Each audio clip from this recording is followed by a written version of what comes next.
places where the enemy has been controlling you using that. I had a dream last night. And I dreamt I was in certain locations where I grew up. And every time I came into that place, there was a swirling of emotions that went through me. And I remember in the one part, I had a bag full of medication that belonged to me. And I was even taking it and putting it in a different place. And I was saying, okay, I'm leaving this behind, but I'm taking this with me. And it was all medication. And when I woke up and I was like, Lord, I'm tired of having these dreams where I go back where I grew up and I feel a certain way. I just don't enjoy it. And then the Lord was like, there are fragments of your soul in those places.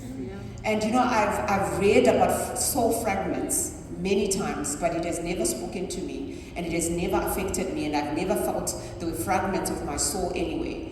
Until this morning, the Lord said there are fragments of your soul in those places and you need to get them back.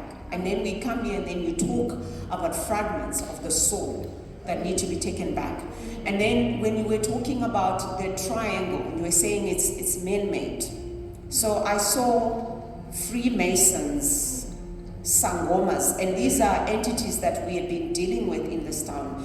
But there was a third one. I couldn't identify the third one. But I remember seeing a vision of a mermaid that had a green tail, and it seemed like the tail had been broken. Not necessarily cut off, but broken, still attached, and it was struggling to swim away because there was something that had happened to it. And they had rubies, diamonds, and emeralds. Those are the three stones that they were carrying in what they were controlling in terms of the wealth of the city.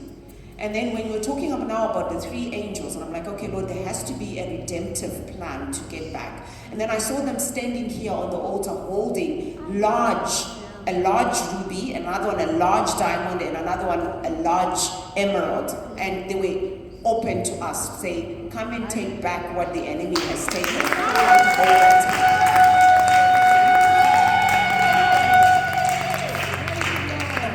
Talking about opening doors, gates are being opened for us to go in. The Lord has given us the keys of David.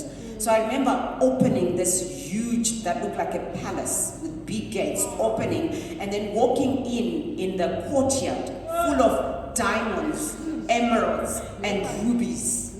And the Lord was like, the dragons have been holding all this wealth captive. And so I got excited. Then we were talking about chariots, and so I was telling the people with the church, like, load it all in, it's mine, load it all in, it's mine. But then the Lord was like, don't just get excited about that, because you spend that and it'll be finished. Because I was saying, like, we've got school fees to pay, there are kids that need to be taken to university, load it all up. And the Lord was like, that's not all, don't talk of just loading that. Go in the rooms and see what's in there. And then I went into the rooms and opened drawers where there were title deeds to properties, title deeds to towns in the farm, towns that are being owned, businesses and all this. And the Lord was like, it's all about title deeds. Because the one who has the land controls what happens.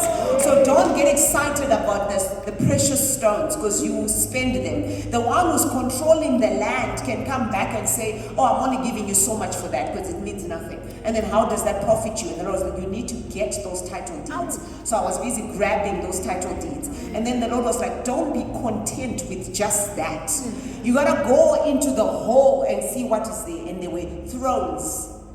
And the Lord was like, there are queens that have been sitting on those thrones, the queens of heaven. There are different ones. There are queens that have been sitting there. And then I was seeing the vision of them wearing different regalia with their crowns and telling everybody what to do because they rule and reign. And they rule and reign. And the Lord was like, don't get excited about having the title deeds, because the queen will come and say, the land is mine. What are you going to do about it? What did Jezebel do with Nabal's vineyard, right? I can have a claim to what you own because I'm the one who's sitting on the throne. So the Lord was like, you need to take the thrones as well, so that they have no foothold over what God is about to give to his people. So as she was saying, take back, don't be content with what you're just seeing here and now. We have to take everything.